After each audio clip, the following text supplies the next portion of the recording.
tema de hoje é uma pergunta: onde viveremos a eternidade?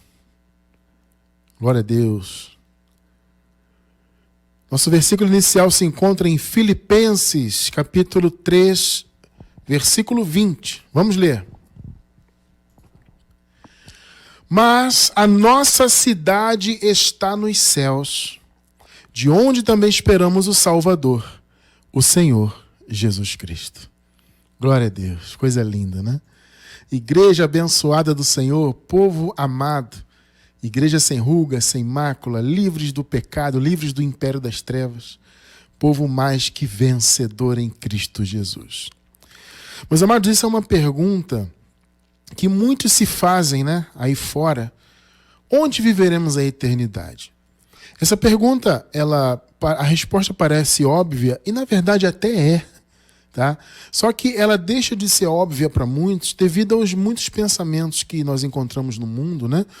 E, por exemplo, há pensamentos que dizem que nós passaremos a eternidade aqui nessa terra, né? Que ela será cosmicamente transformada. Veja bem, a gente já estudou isso, né? Em nosso estudo de escatologia consumada, já tratamos desses pontos. Certamente voltaremos a falar futuramente, com mais detalhes, tá? Esse é um estudo quase inesgotável, né? Então a gente vai estar sempre tocando nesses pontos. Mas o fato é que nós já tratamos disso, que a escatologia bíblica, ela não é uma escatologia cósmica. Ela não é uma escatologia que afeta esse cosmos e o transforma cosmicamente, fisicamente. A ideia bíblica e a revelação bíblica da escatologia não é essa, tá? Eu não vou entrar muito nisso, porque, como eu disse, nós já estudamos isso. E, claro, eu vou deixar embaixo do vídeo no YouTube o link que dá acesso a todos os nossos estudos de escatologia consumada. Se você não estudou ainda, amado, olha, para você entender a palavra da graça com profundidade, você precisa conhecer. Tá? É imprescindível que você conheça a visão da escatologia consumada. Como eu disse, nós ainda não tratamos de todos os pontos, né? É um estudo muito grande, mas nós já temos uma boa base já, tá? Nós estamos ao vivo e gravando no último domingo de 2020. Nesse momento, né, nós temos 14 estudos, tá? Mas teremos outros futuramente, né, se Deus assim permitir. Mas nesses 14 estudos nós já temos uma base muito boa. Tá? E vamos voltar a falar desses pontos, como eu disse, né? Vamos relembrar alguns pontos, falar de pontos novos e assim, à medida que o Senhor for nos dando revelação, a gente vai trazendo para os irmãos, tá? Mas a base já está lançada. E nessa base ficou muito claro, muito claro biblicamente, que a escatologia não é cósmica, né? Ela não tem a ver com a transformação cósmica da criação, não é isso, tá? Mas muitos pensam assim, então muitos acreditam que nós viveremos nessa terra aqui, tá? Que ela vai ser transformada cosmicamente e viveremos aqui. Outros já pensam que nós viveremos no céu, no paraíso, mas que passaremos um período aqui reinando com Jesus. Porque eles acreditam que Jesus ainda vai voltar, que Jesus ainda vai cumprir o milênio. Eles não entendem que o milênio não é literal. O milênio foi um período já cumprido e que tem estudo aí que explica muito bem, tá? Olha, é muito claro isso. Veja bem, a escatologia consumada ela é até relativamente simples de se entender, mas é preciso seguir um raciocínio. Então, se você não estudou ainda, vá desde o primeiro, com calma, assiste mais de uma vez se for possível. Vai com paciência, estudando, conferindo, que você vai entender. E em um desses estudos nós explicamos a questão do milênio, né? Muitos acreditam que o milênio, o reino milenar de Jesus, ainda virá e que Jesus voltará aqui para reinar 1000 anos para depois o povo de Deus morar no céu. Tá? Então existem outras visões, muitas delas, né? É uma salada de frutas terrível, tá? Para você se livrar dessa salada de frutas estragada, por assim dizer, você tem que estudar a escatologia consumada. Por isso que eu falei que é fundamental, inclusive para você entender a própria palavra da graça. Então nós queremos trazer a perspectiva do Evangelho da Graça e da escatologia verdadeira. A escatologia bíblica genuína, que nós defendemos aqui com unhas e dentes. Onde viveremos a eternidade, do ponto de vista do Evangelho, né? Revelado ao apóstolo Paulo, e do ponto de vista da própria escatologia consumada. Porque, veja bem, se a escatologia consumada defende que tudo já foi consumado, né? Tudo já foi cumprido e que a terra, os céus e terra já passaram. Também temos um estudo sobre isso na escatologia consumada, tá? Os céus e a terra já passaram. Entende?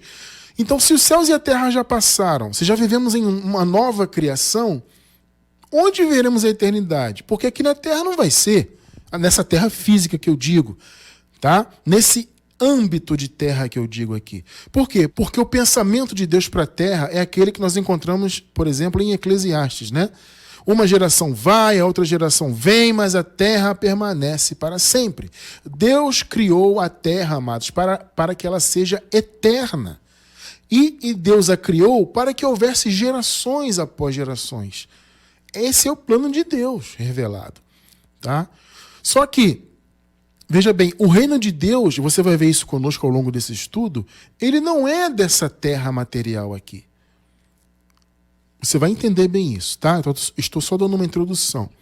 O reino de Deus ele não é para ser visto materialmente nessa terra. Tanto que o reino de Deus, para nós, filhos de Deus, ele se manifesta em forma de benefícios, né? De bênçãos manifestadas, etc, etc. Também já estudamos isso, tá? E voltaremos a estudar futuramente. Então, mas o reino de Deus não é para ser visto. Você não vai ver o reino de Deus manifestado fisicamente, como muitos esperam, né? Muitos aguardam que uma nova Jerusalém literal, uma nova cidade literalmente vai descer do céu. Eles não entendem que a nova Jerusalém, na verdade, já está na terra. A nova Jerusalém é a igreja.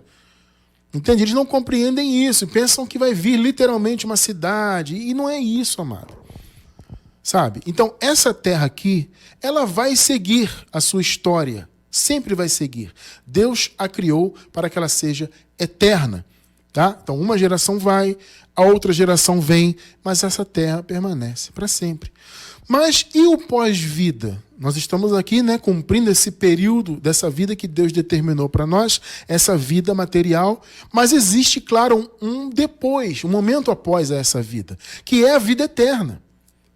Porque essa é a promessa. A promessa de Deus é que nós viveremos para sempre. Não existe mais morte. Ou seja, o Filho de Deus ele não vai passar pela não existência. Porque Jesus já veio, né, já cumpriu toda a escatologia. Quando ele veio, houve a ressurreição já no reino de Deus. Os filhos de Deus que estavam mortos, presos às sepulturas, ressuscitaram com corpos glorificados e já estão no paraíso. Isso já está consumado. E nós que nascemos depois daquele período, já nascemos com a graça totalmente estabelecida, já nascemos com a obra totalmente consumada, então nós sequer, veja só o que eu vou dizer para você, hein? Nós que vivemos esse tempo atual, sequer passaremos por uma ressurreição. Por quê? Porque nós jamais estaremos em condição de morte. Note que eu não estou falando de morte biológica, gente. Eu sempre faço essa ressalva porque as pessoas confundem muito. Ah, Cristiano, como é que você fala que a morte acabou se as pessoas morrem no mundo todos os dias? Gente, eu não estou falando de morte biológica. A morte bíblica, o sentido de morte é mais do que morte biológica. A morte biológica ela é esperada.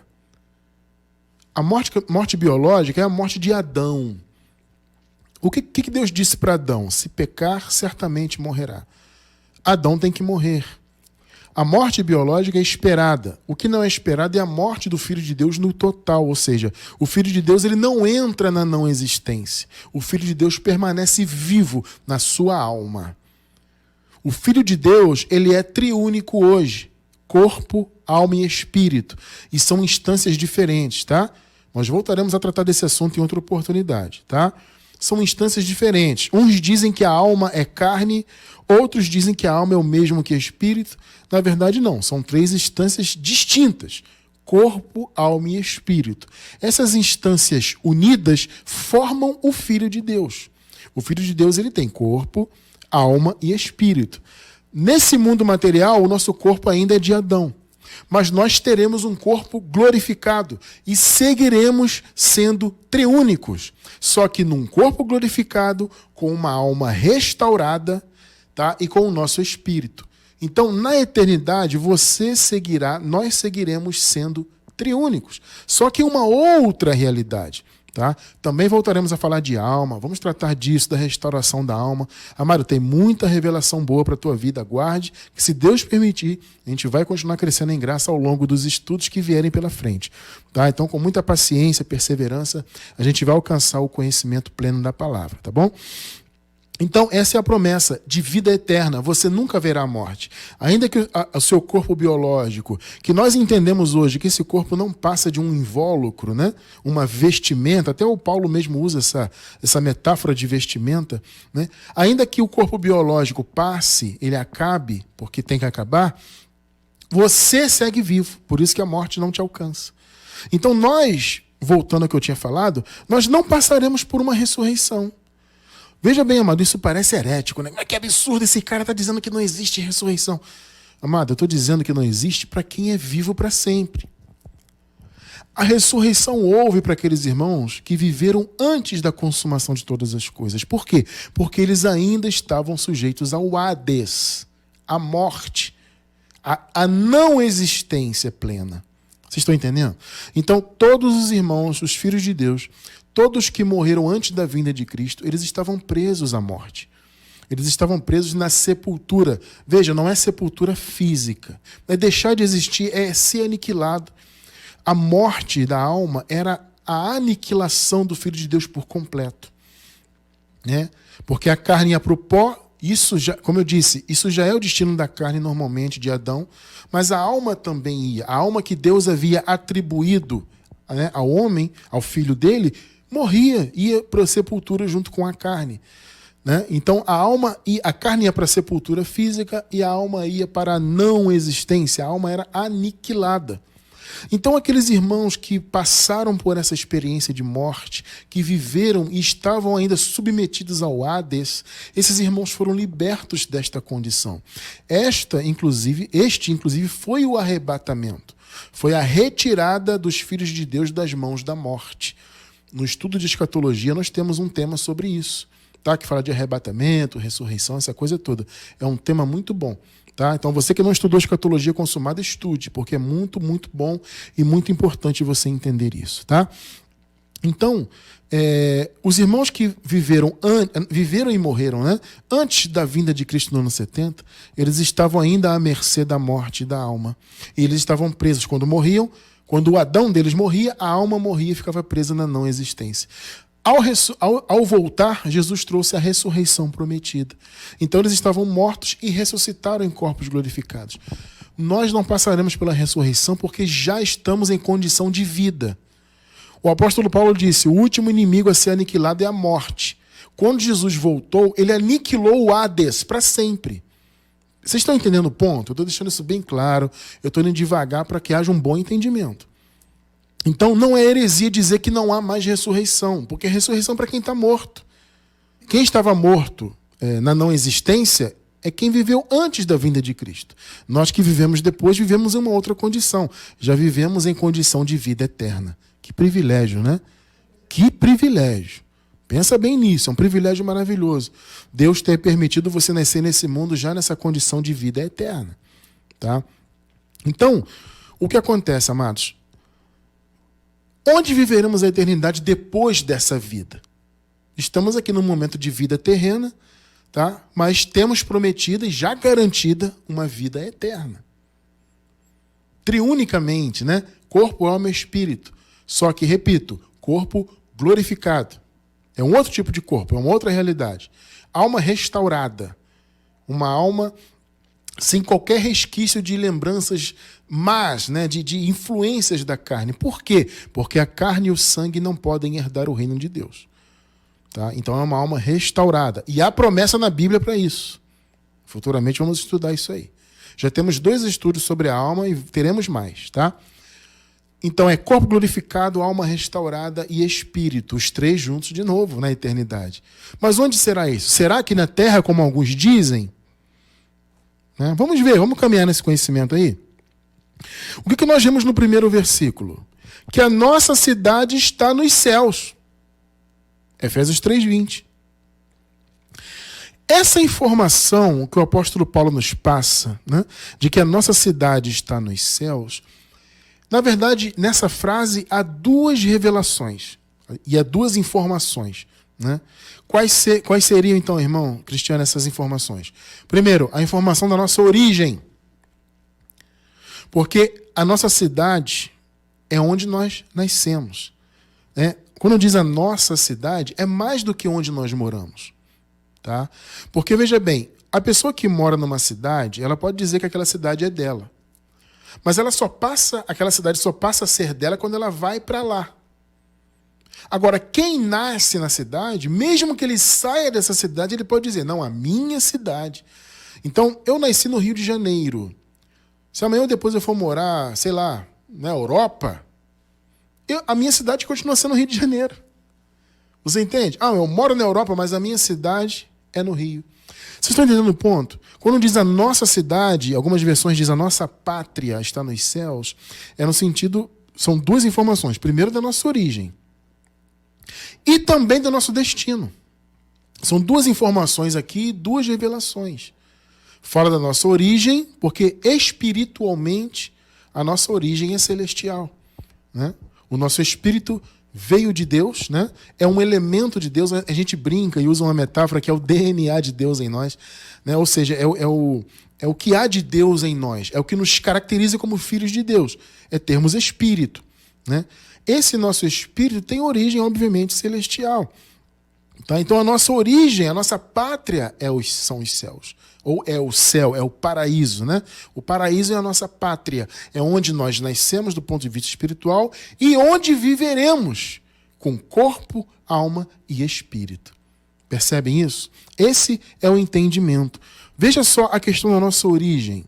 Vamos ver, espiritualmente, por que nós temos a ideia de que espiritualmente nascemos nos céus? Veja bem, 1 Coríntios, capítulo 15, versos 47 e 48. Olha só o que o apóstolo Paulo diz aqui. O primeiro homem da terra é terreno. Olha bem a característica do primeiro homem. O primeiro Adão. O primeiro homem feito da terra é terreno. O segundo homem, o segundo Adão, o Senhor, é do céu.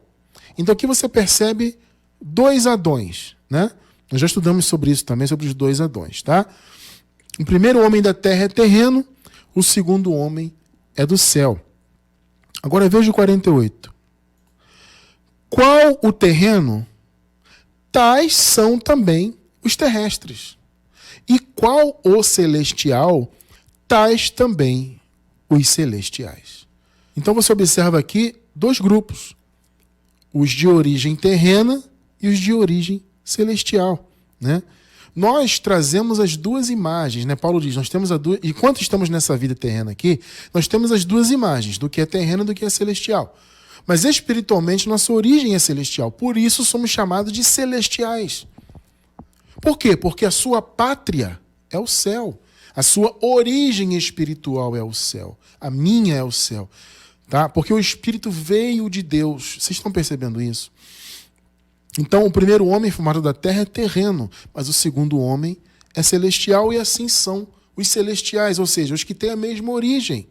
Então, quando diz a nossa pátria está nos céus, é uma referência da nossa origem, mas também, você vai ver depois, ao longo desse estudo, que é uma referência ao nosso destino. Você veio de lá, espiritualmente, nasceu nesse mundo, né? Num corpo material, o Senhor lhe atribuiu uma alma, que a alma também vem de Deus. Então o Senhor lhe atribuiu a alma e você vai voltar para sua casa. Coisa maravilhosa, né? Nós até usamos esse termo, né? Quando o irmão parte para a glória, nós dizemos, ele voltou ou ela voltou para casa. Entende isso? Então, abençoados, uma coisa importante que você tem que entender, antes de caminharmos mais nesse conhecimento, é que nessa dispensação da graça, nós, na verdade, já estamos no céu. Isso também é uma informação interessante. Veja bem, antes da cruz, aí não é nem antes da vinda de Cristo, é antes da cruz. Os irmãos estavam em condição de morte plena. Por quê?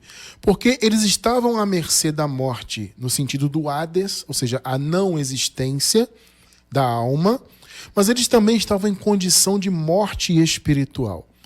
Ou seja, os filhos de Deus tinham o Espírito, porque o Espírito é uma característica do Filho de Deus, ter o Espírito. Só que antes da cruz, por causa do pecado, né, e da toda a maldição que havia, era o império das trevas, o Espírito estava morto. Nós entendemos essa morte espiritual não como a não existência do Espírito, mas como a inoperância do Espírito. Porque morte também é isso, né? Ou seja, antes da cruz, o Filho de Deus não tinha a influência do seu Espírito, do seu elemento divino na sua vida. Então, o Filho de Deus estava na mesma condição dos filhos da perdição. Era como se fossem apenas alma e corpo. O Espírito estava inoperante. Então, quando Cristo morreu e ressuscitou, houve o que nós chamamos de... Aliás, nós não, está na palavra, né? A primeira ressurreição. No Apocalipse, quando fala da escatologia, ali fala de duas ressurreições, né? A primeira, obviamente, foi quando Jesus ressuscitou, e você vai ler isso conosco daqui a pouco. E a segunda foi no ano 70, a ressurreição definitiva. Se houve duas ressurreições, é porque houve duas mortes. E quais eram essas duas mortes? Fora a morte do corpo, que, como eu disse, já é esperada. Quais são as duas mortes que resultaram em duas ressurreições? A morte do espírito, a inoperância, e a morte da alma. Vocês percebem? Os irmãos antes da cruz estavam sujeitos a essas duas mortes. Quando o Senhor Jesus morreu e matou o velho homem, tornou a lei obsoleta e tudo mais, o que ele fez? Ele ressuscitou o povo primeiro espiritualmente. Porque o Espírito do Filho de Deus saiu, deixou a inoperância. Entende? E passou a agir junto com o Espírito Santo. Tanto que logo no início da igreja, o Senhor já fez o seu Espírito descer e habitar nos seus filhos, né? Começando lá no dia de Pentecostes com os judeus, depois com os gentios, e assim seguiu, né, a promessa sendo cumprida, e hoje nós já nascemos com o Espírito Santo habitando em nosso espírito, porque a promessa já está completa. Então, ao ressuscitar, ao morrer e ressuscitar, primeiro Jesus ressuscitou o povo espiritualmente. E o que Jesus fez com isso? Quando o povo de Deus ressuscitou espiritualmente e o Espírito de Deus veio habitar no espírito dos filhos de Deus, o Senhor fez os espíritos dos filhos de Deus se assentarem nos céus. Vamos observar isso, Paulo falando disso aqui. Efésios capítulo 2, versículos do 1 ao 6. Olha só o que diz aqui. E vos vivificou, estando vós mortos em ofensas e pecados. Veja, se Paulo está falando que eles estavam mortos, obviamente ele não está falando da morte, no sentido da morte física, né? E ele também não está falando de uma ressurreição da alma, porque isso aconteceu na segunda ressurreição. Então aqui ele está falando de uma ressurreição, de uma vivificação no Espírito. E vos vivificou, estando vós mortos em ofensas e pecados. Ou seja, por causa dos pecados e por causa da lei que atribuía, né, a culpa e a condenação, então o Espírito estava morto. 2. Em que, no outro tempo, nós entendemos esse outro tempo como o tempo anterior à graça, antes da cruz. Em que, antes da cruz, vocês andavam, né, andastes segundo o curso deste mundo. Olha só. Segundo o príncipe das potestades do ar. Quem é esse príncipe? A gente já vai ver isso aí. Do espírito que agora opera nos filhos da desobediência. Veja bem, observe. No outro tempo, vocês andavam segundo o curso deste mundo. Segundo o príncipe das potestades do ar. O príncipe das potestades do ar é o velho homem. Tá, amados? Olha só, o ar aqui não é o ar rarefeito. As pessoas interpretam isso aqui o seguinte: o príncipe das potestades do ar é um suposto ser que está viajando no céu aí, atentando as pessoas. Não, a palavra ar no grego aqui é o ar denso que nós respiramos, é o ar que nos cerca. Não é o ar rarefeito da atmosfera, é o ar do ambiente que estamos, esse ar que você respira. Então, o príncipe dos poderes do ar é o quê? São poderes que estão ao nosso redor.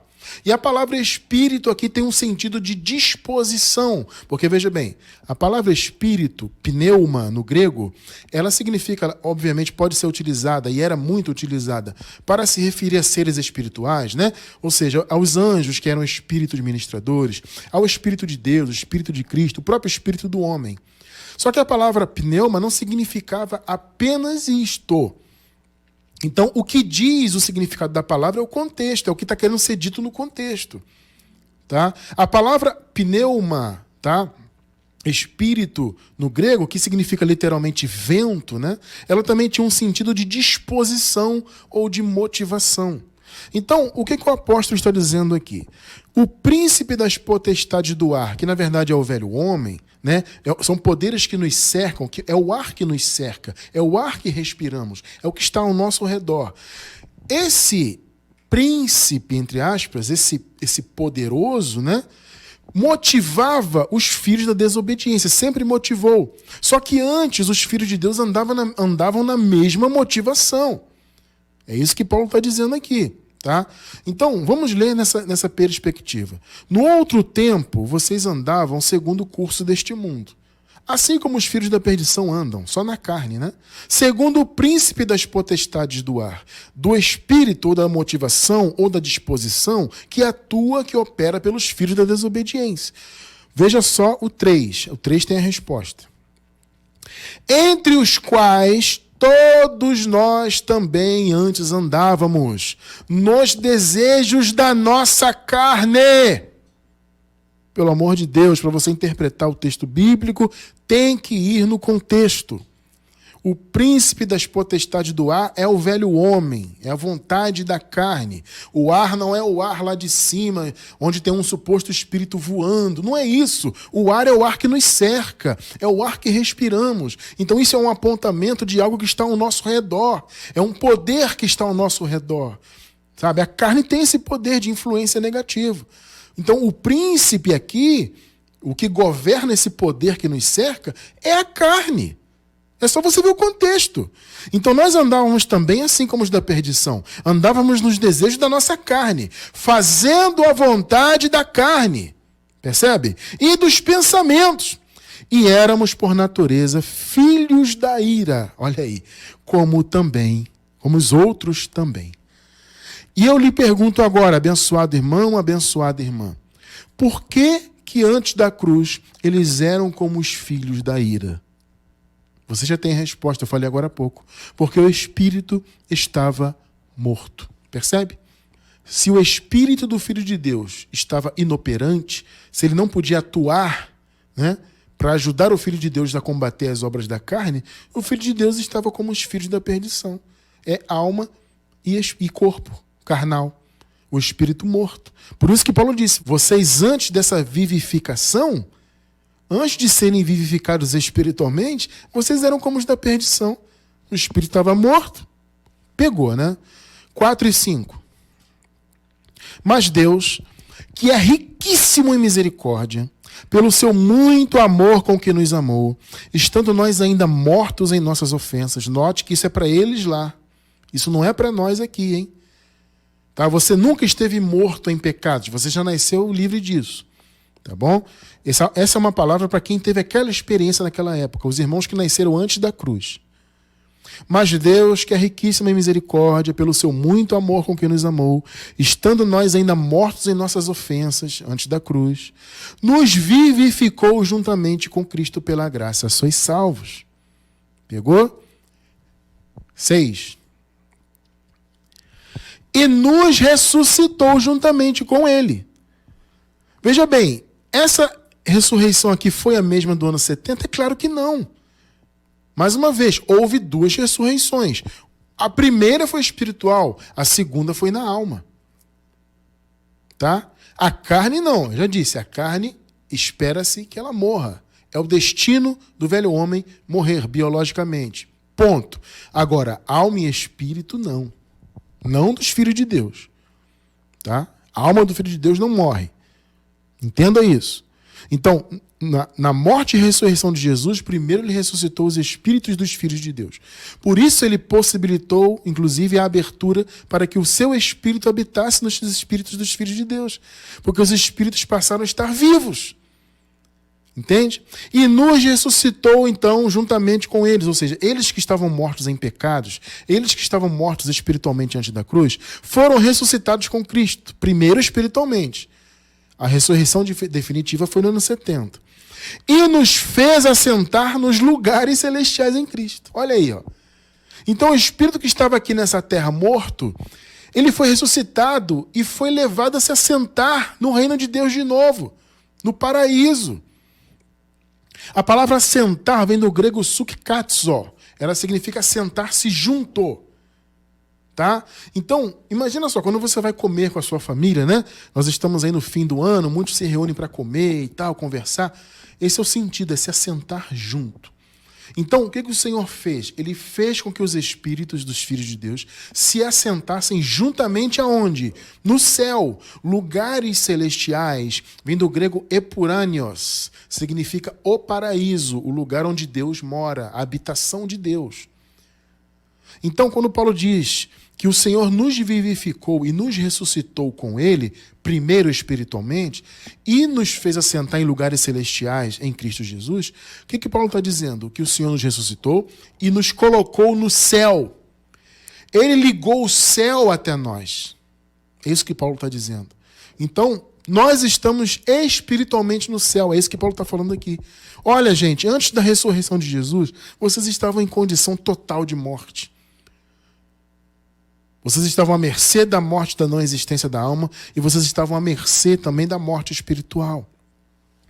Mas Jesus ressuscitou e trouxe a primeira ressurreição e fez vocês, todos nós, se assentarem em lugares celestiais. Nós que já nascemos depois da obra consumada, sempre estivemos nos céus. Tremendo isso, né? Isso é uma revelação, irmão, que não... Isso não tem preço, você conhecer isso. O sistema religioso nunca vai lhe revelar algo assim. Porque eles não têm essa revelação. E alguns têm, mas não querem revelar para o povo. Essa é a verdade. Só na palavra da graça você entende isso. Você já está no céu. Percebe? Porque o seu espírito está sentado no céu. O céu está em você e você está no céu. Está ligado. Por quê? O Espírito de Deus habita em você, meu irmão. E você já nasceu com o Espírito em você. O povo da igreja primitiva, não. Eles tiveram a experiência de perceberem, de sentirem e de vivenciarem a descida do Espírito. Porque eles nasceram sem o Espírito. Eles nasceram antes da cruz. Nasceram em pecado. Tá? Então o Senhor aniquilou o pecado, cumpriu a lei, matou o velho homem e ressuscitou os espíritos dos filhos de Deus. E aí a porta à presença do Espírito Santo aqui nessa terra foi aberta. Então Deus estendeu o seu Espírito para os espíritos dos seus filhos. Então eles tiveram aquela experiência da descida. Hoje não tem descida do Espírito. O Filho de Deus já nasce com o Espírito, porque a obra já está consumada. Entende? Então nós já estamos ligados no céu. Espiritualmente já estamos lá. Nós estamos passando um período físico nessa terra. É plano de Deus. Não me pergunte por quê. Deus é que sabe os planos dele. O fato é que estamos aqui cumprindo o que Deus determinou, mas o nosso destino é morar no céu. Já estamos espiritualmente, mas estaremos triunicamente. Corpo, alma restaurada, corpo glorificado, alma restaurada, e o nosso espírito que já está lá. Entende? Nosso espírito está aqui e está lá. Assim como o Espírito de Deus está no paraíso e está em nós. Percebe? Você pode se perguntar, mas irmão Cristiano, como é que pode eu estar fisicamente na terra e ao mesmo tempo estar no céu? Sabe por que isso aconteceu? Porque o céu e a terra foram reconciliados. Percebe? O céu e a terra foram divorciados. Eles foram separados por causa do pecado. O primeiro Adão trouxe o pecado para o mundo. Então ele separou o céu e a terra. Paraíso e terra foram separados. Só que Jesus acabou com a obra do velho homem e reconciliou todas as coisas. Então o céu e a terra estão reconciliados.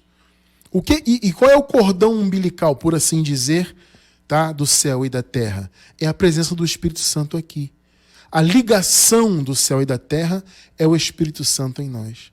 O Espírito Santo em nós é o céu dentro de nós. É o reino de Deus dentro de nós. É o que nos garante que também nós já estamos lá espiritualmente. E que depois dessa vida atual estaremos triunicamente lá. Veja só, amado, olha só o que Jesus falou. Isso aqui que Jesus falou foi uma palavra profética. Tá? Aliás, a oração, a chamada oração do Pai Nosso, toda ela é uma palavra profética. Mateus 6,10, vejam só. Venha o teu reino. Já veio, claro, né? Agora veja, seja feita com isso, com a vinda do teu reino, seja feita a tua vontade, assim na terra como no céu. Pegou?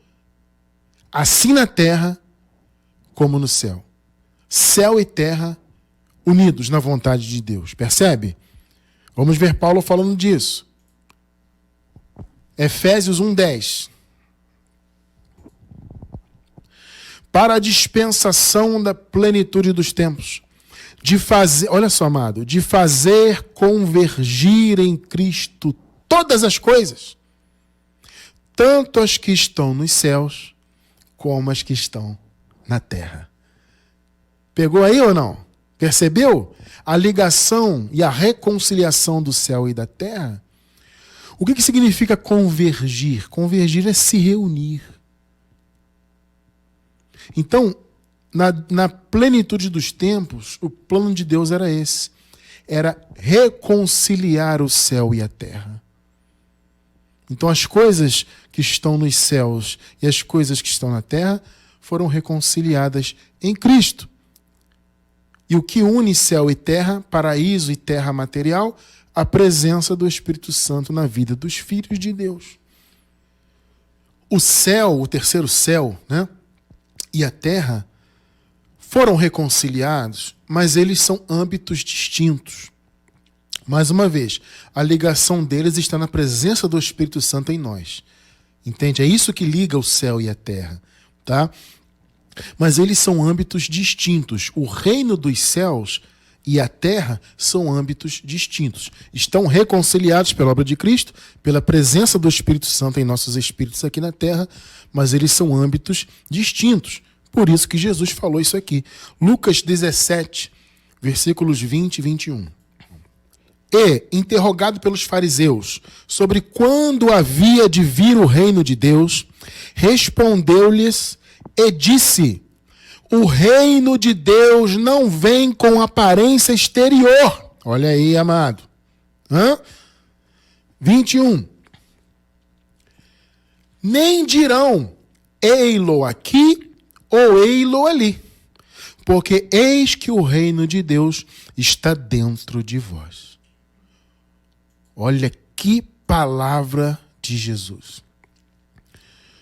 Existe uma versão em português que diz assim: o reino de Deus está entre vós.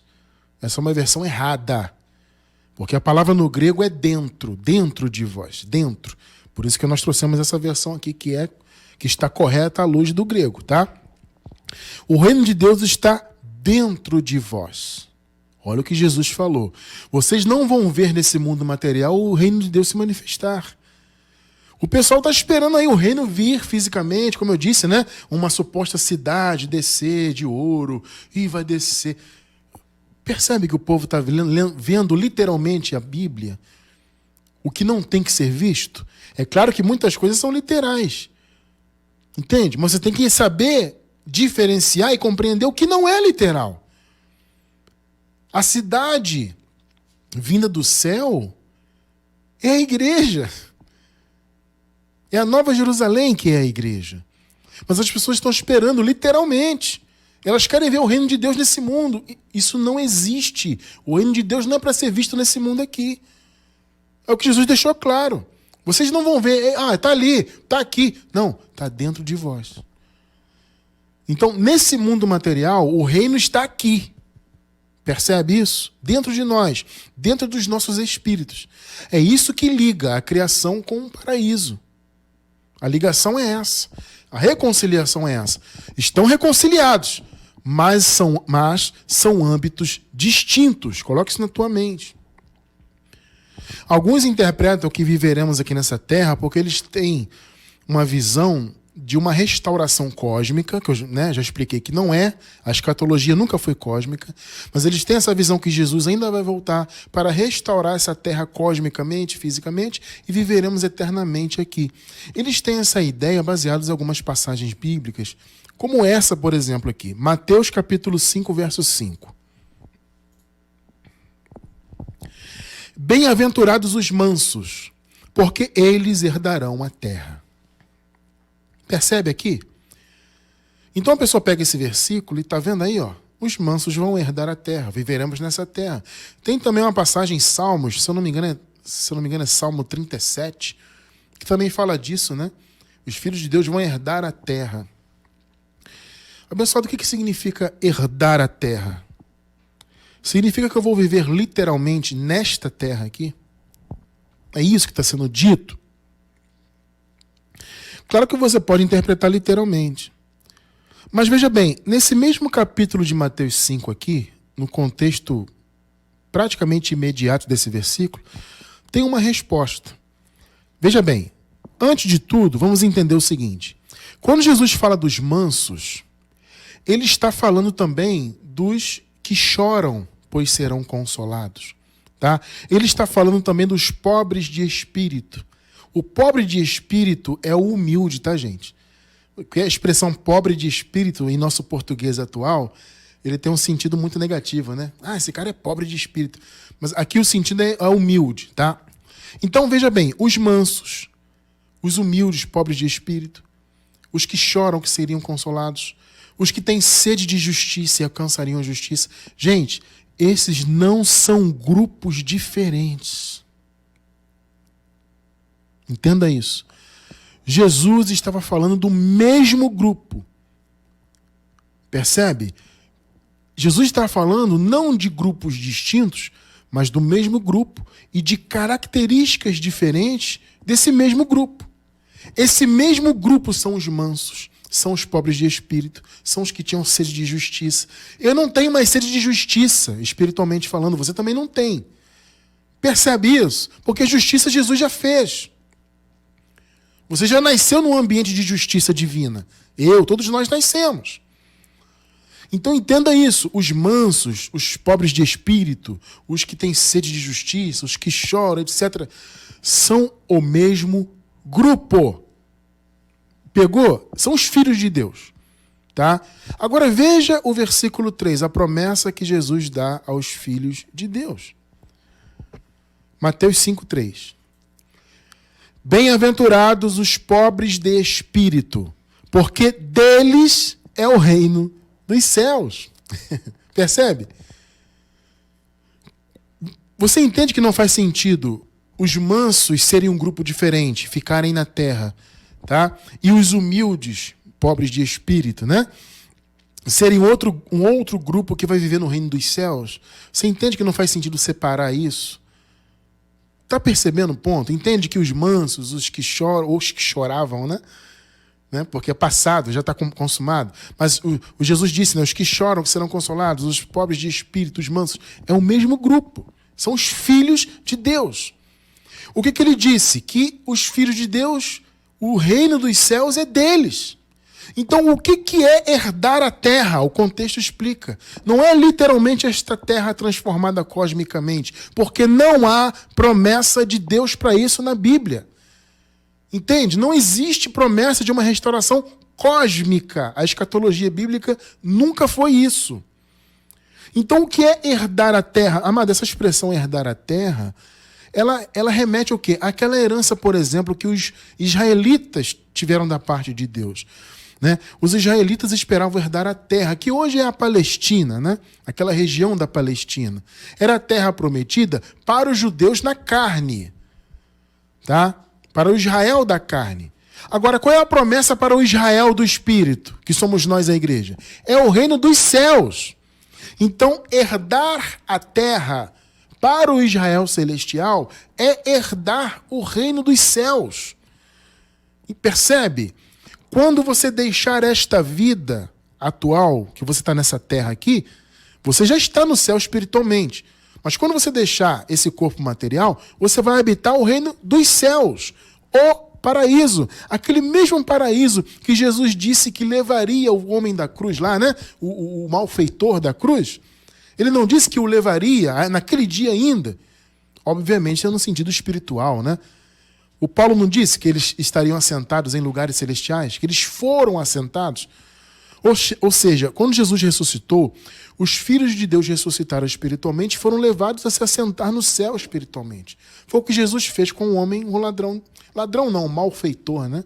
A expressão que a gente encontra aqui no texto bíblico é malfeitor. Tá? Então, o que Jesus fez com o malfeitor? O levou espiritualmente. Agora, a alma dele ficou presa na sepultura, no Hades, na não existência, até o ano 70. Eu já expliquei isso lá na escatologia consumada. Entende? Então, esse mesmo paraíso, o paraíso que Paulo foi levado, lembra-se disso? O Paulo diz, olha, eu não sei se foi no corpo, se fora do corpo. O fato é que Paulo esteve lá nesse paraíso. É o terceiro céu. Essa é a morada dos filhos de Deus, a morada eterna. Essa terra atual é passagem, é passageira. A nossa eternidade é no paraíso junto com o Senhor. É lá que ele habita. Ele está habitando espiritualmente em nós, mas é lá que Jesus habita, com o corpo glorificado, que nós também teremos um corpo semelhante ao dele. Essa é a promessa. Vocês entenderam, então, amados, que esse herdar a terra, no contexto, é você adentrar o reino dos céus? Os mansos e os pobres de espírito é o mesmo grupo. Então, herdar a terra é a mesma coisa que herdar o reino dos céus. Não é herdar essa terra literalmente, cosmicamente transformada. Não existe promessa na Bíblia para isso. Tá? Então, é o quê? Herdar a terra tem um sentido de herdar uma promessa. Então, assim como os israelitas esperavam entrar na terra prometida fisicamente, há uma terra prometida para o Israel celestial. Que terra é essa? É o reino dos céus. Pegou, né? Então, abençoado, não entenda que essa terra aqui, atual que você está vivendo, que nós estamos vivendo, não entenda essa terra como uma terra, como algo que será transformado cosmicamente, que Jesus vai voltar no futuro, transformar tudo, ou que vai viver um milênio aqui e depois retira. Amado, esquece isso. Toda a obra foi consumada, a vinda de Cristo foi consumada. O fim do mundo, na Bíblia, era o fim do mundo judaico. O fim de Israel como povo de Deus. Tá? Israel existe hoje apenas do ponto de vista do sangue. Tá? Ou seja, do ponto de vista da descendência e da ascendência deles. Né? Então Israel hoje é judeu no sangue. Mas não é mais o povo de Deus. As pessoas interpretam que Israel ainda é o povo de Deus. Não é. Israel foi julgado no ano 70. Acabou esse direito para eles. O povo de Deus é a igreja. Dentre os judeus na carne, claro, existem muitos filhos de Deus ali salvos, obviamente.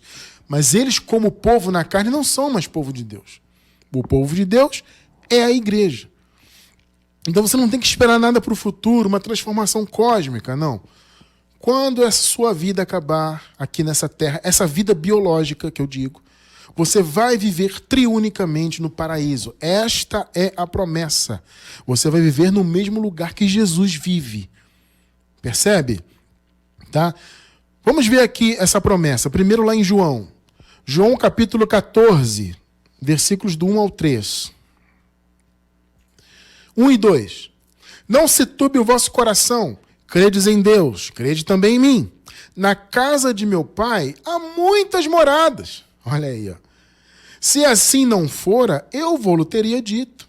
Né? Se vocês não tivessem morada lá, eu teria dito para vocês. No entanto, eu vou lá preparar-vos lugar, né? Pois vou preparar-vos lugar. 3. E, quando eu for vos preparar lugar, voltarei e vos receberei para mim mesmo. Olha que lindo. Para que onde eu estou, estejais vós também. Que palavra linda de Jesus. Onde eu estiver, vocês vão estar comigo. Que coisa linda, não é verdade? Essa promessa aqui, Jesus estava falando com os dele que estavam com ele ali. Mas, obviamente, amado, ninguém vai discutir isso, que essa promessa é para todos os filhos de Deus.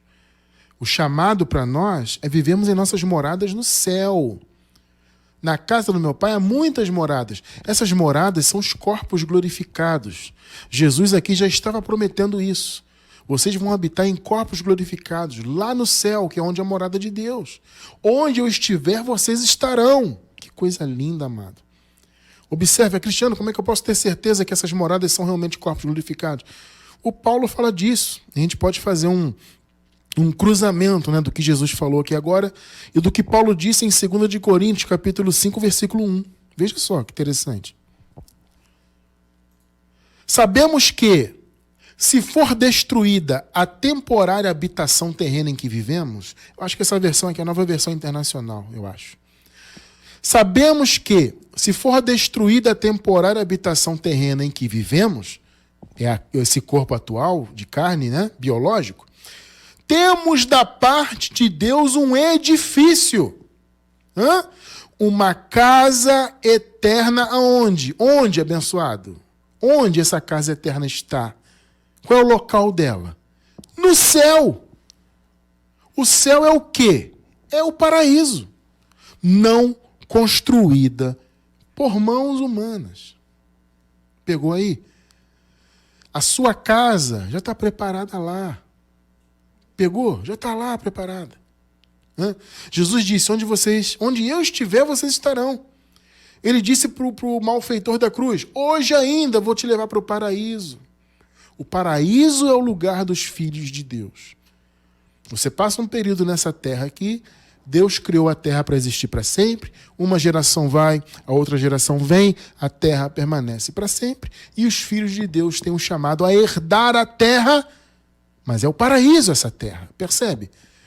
É o céu, é o reino dos céus, é onde Jesus habita. Onde eu estou, vocês estarão. E Paulo disse, a nossa casa, nós não temos uma simples casa, temos um edifício, uma casa no céu.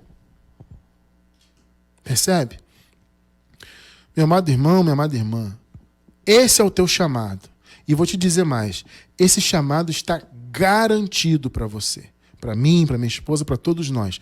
Porque essa é a vida eterna. Entende? Salvação é isso. O que é salvação, Cristiano? Do que Jesus salvou o seu povo? Da morte. Percebe? Salvação é ser salvo da morte. O povo de Deus foi salvo da morte 2 vezes, nas 2 ressurreições. A primeira espiritual e a definitiva da alma no ano 70. A morte acabou no ano 70. O que tem para mim, para você, para todos nós é a vida eterna. Onde, Cristiano França? No paraíso. Jesus disse, onde eu estiver, vocês estarão comigo. Paulo disse, a nossa casa é um edifício, é algo tremendo lá no céu. Percebe? Estão compreendendo o ponto? Eu quero encerrar com Salmos 23, versículo 6.